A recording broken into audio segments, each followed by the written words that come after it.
Hallelujah. Praise the lord. దేవునికి వందనములు. మీకందరికీ వందనములు. ఉదయకాల దేవుని వాగ్దానం తెస్సలోనికలకు రాసిన మొదటి పత్రిక 5వ అధ్యాయము 16, 17, 18 వచనం ధ్యానించుకుందాం. ప్రతి విషయమునందు కృతజ్ఞతాస్తుతులు చెల్లించుడి, ఇలాగూ చేయుట యేసుక్రీస్తునందు మీ విషయములో దేవుని చిత్తం. వాక్యంలో చూస్తూ ఉన్నాం, ప్రతి విషయంలో మనం దేవుని స్తుతించాలి. కష్టం వచ్చినా దేవుని స్తుతించాలి. బాధ అయినా, శ్రమ అయినా, రోగమైనా ప్రతి విషయంలో మనము దేవుని స్తుతించాలి. ఇలాగ చేయడం ద్వారా అది దేవుని చిత్తము అని ఉంది. సుఖంలో ఉన్నప్పుడే స్తుతించడం కాదు, కానీ మన ప్రతి బాధలో, ప్రతి వేదనలో, ప్రతి దుఃఖములో, ప్రతి సమస్యలో దేవుని స్తుతించాలి. ఇలా స్తుతించడము దేవుని చిత్తం అని వాక్యంలో చూస్తూ ఉన్నాం. స్తుతించడం ద్వారా మనకు ఎన్నో గొప్ప కార్యాలు జరుగును, ఎన్నో అద్భుత కార్యాలు జరుగును. స్తుతించడం ద్వారా మనం చూస్తూ ఉన్నాము, వైద్య శాస్త్రములు గ్రహించాలనేటువంటి గొప్ప అద్భుతములు దేవుడు సహాయము చేస్తాడు. స్తుతించడం ద్వారా ఎరుకో పట్టణం కూల్చబడింది. స్తుతించడం ద్వారా శత్రు సైన్యము ఓడిపోయింది. స్తుతించడం ద్వారా అపవాది తంత్రములన్నీ కాలిపోతాయి. స్తుతించడం ద్వారా బంధకములన్నీ తెగిపోతాయి. పౌలు శీలలను చెరసాలలో వేసి కొట్టి బాధించినప్పుడు వాళ్ళు చెరసాలలో బాధపడలేదు. వాళ్ళు రాత్రి అంతయు వాళ్ళు పాటలు పాడి దేవుని స్తుతించి కీర్తించారు.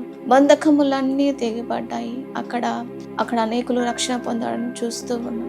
అలాగా మనం స్తుతించడం ద్వారా, కృతజ్ఞతాస్తుతులు చెల్లించడం ద్వారా అక్కడ కార్యాలు జరుగును. ఒక సాక్ష్యం, ఒక వ్యక్తి క్యాన్సర్తో బాధపడుతూ ఉన్నాడు.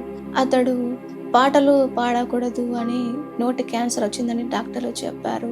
ఇంకా పాడితే నువ్వు చెప్పలేము, లాస్ట్ స్టేజే అన్నారు. అయినా అతడు దేవుని స్తుతించాడు, దేవుని పాటలు పాడాడు. ప్రభువా, నువ్వే సృష్టించావు, నువ్వే నాకు క్యాన్సర్ని ముట్టి స్వస్థపరచు అని సృష్టించిన దేవుని ప్రార్థించాడు. కృతజ్ఞతాస్తుతులు చెల్లించాడు.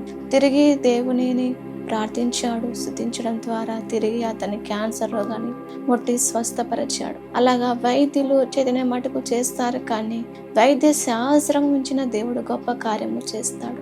అలాగా మనం కృతజ్ఞతాస్తుతులు చెల్లించడం ద్వారా దేవుడి కార్యాలు మనం చూస్తాము, వ్యక్తిగతంగా చూస్తాము. అందుకని మనం ప్రతి విషయంలో బాధపడక, మనం కృంగిపోక, నిరుత్సాహపడక, దేవుడు వాక్యము చెప్పినట్లుగా చేసినప్పుడు దేవుడు గొప్ప కార్యాలు చేస్తాడు. ఒక మాటలు చెప్పినప్పుడే మనం చేసినప్పుడు మనుషుల మాట తప్పుతారు, అయితే దేవుడు మాట ఇచ్చిన దేవుడు తప్పక సహాయం చేస్తాడు. అందుకని దేవుని మాట ప్రకారంగా, దేవుని మాట ఉదయత ప్రకారంగా మనం కృతజ్ఞతాస్తుతులు చెల్లించినప్పుడు అక్కడ దేవుని చిత్తము, దేవుని కార్యము జరుగును. అందుకని మనం ప్రతి విషయములో దేవుని స్తుతించి, ఆయనను గణపరిచి, ఆయన నామాన్ని గొప్ప చేయడం ద్వారా దేవుడు మనకు సహాయం చేస్తాడు. దేవుడి వాగ్దానం నెరవేర్చును గాక. ఆమేన్. పరిశుద్ధుడా తండ్రి, నీకు వందనాలు, స్తోత్రాలు ప్రభా. అన్నావు తండ్రి, మేము స్తుతించడం సహాయం దయచేయండి. ప్రతి విషయంలో మేము కృతజ్ఞతాస్తుతులు చెల్లించాలి తండ్రి నైనా. ఇలాగ చేయట నీ చిత్తము తండ్రి నైనా. ఇలాగ చేయడానికి, వాక్య ప్రకారంగా మేము ఉండడానికి నీ సహాయము దయచేయము. యేసు నామములో ప్రార్థిస్తున్నాము తండ్రి. ఆమేన్.